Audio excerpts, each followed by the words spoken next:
สะอ่อน ตอนนี้หยุดพักเหนื่อยก่อนนะครับ ไม่พักแล้วค่ะเหนื่อยต่อ หนทางอีกยาวไกล มาดามตายคนแรก สอนรู้สอนเห็นสอนรู้สอนเห็นวางเลยจะปีกครับถือแค่ขวดน้ำก็จะตายแล้ว ยังเหลืออีกประมาณ600กว่าเมตรนะครับ 600 เมตรที่โคก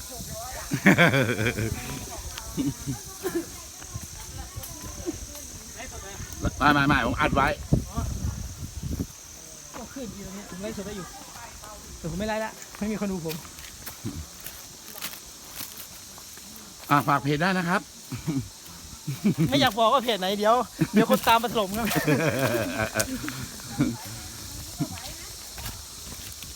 ตอนนี้ขึ้นมาได้ประมาณ300เมตรนะครับ กิโลนึงครับพี่1 กิโลได้300 เมตรมันจะมีวิวที่สวยมากด้านหลังครับ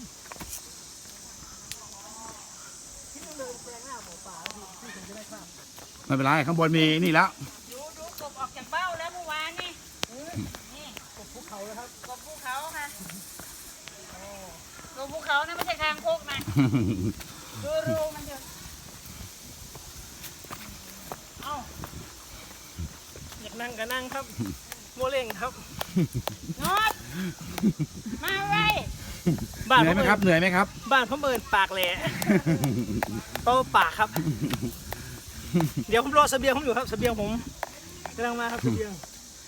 นี่คือผู้สื่อข่าวที่อึดที่สุดครับอึดภาษาผมคือไม่มีกินนะครับ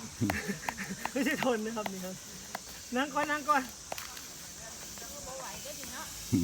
ไว้ก็นั่งแม่นี่ครับมองนั่งโอ้สบายเย็นแน่ ไปแล้วครับ จะถึงครึ่งทางแล้วนะครับ เพราะว่าภูผาแอกนี้ครึ่งทางจะมีรูปปั้นพระฤาษี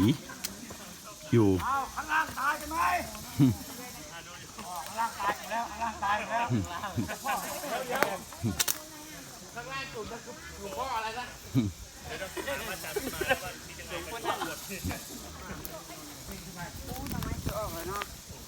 ต่อไปมันไม่เฮ็ดบ่ เหนื่อยไหมครับพี่เตะ ไม่เหนื่อยเลยครับ เหมือน ชิวๆนะ ผมชิวๆผมก็เหมือนกับที่ผมเคยเดินขึ้นประจำก็ยอดเขาเอเวอเรสต์นะครับ โอ้โหสุดครับ ใช่ครับเนี่ย อันนี้คือแบบว่าไม่เหนื่อยอันที่เห็นน้ำนี่ไม่ใช่เหงื่อครับ ครับผม ผมเอาน้ำที่พกขึ้นมาเนี่ย โอเค ที่ปกติคนอื่นเขาจะเอาไว้กินนะครับผม ครับ แต่ผมเนี่ยเอามาลดตัวเองเพื่อให้ดูเหมือนมีเหงื่อ โอเคครับ โอเคครับ โอเคไหมว่าอะไรเดินต่อ เดินต่อครับ โอเคไหมว่าเดินต่อ แม่บุ๋มน้อย หมานี่หายไปหลายตัวใช่เหรอหลวงพ่อองค์สุดท้ายท่านทำไม่ไหวอะ มาบ่ หลวงพ่อพักอยู่ พักเป็นพักๆใช่ไหม ใช่ครับ พักเป็นพักๆเนอะ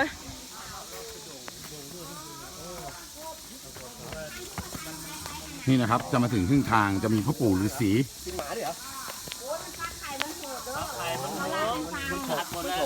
นี่ถาม ถ้าเกิดมัน น้องชมพู่ก็รู้ จะไม่ตกนะ นี่ครับ ถึงครึ่งทางแล้ว จะมีองค์บนบงคูปู่ฤาษีอยู่นะครับ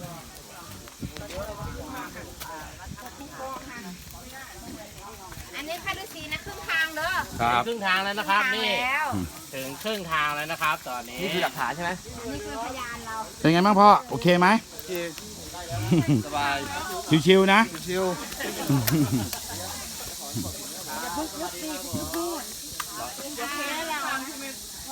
ครึ่งทางแล้วครับ เหลืออีกประมาณ400 เมตร ถึงไปทางบนสดที่ภาคสายมุก ทางมันจะไม่ชัน ดูนะครับทีมงาน เอาขวดปั๊บจับขายลงข้าง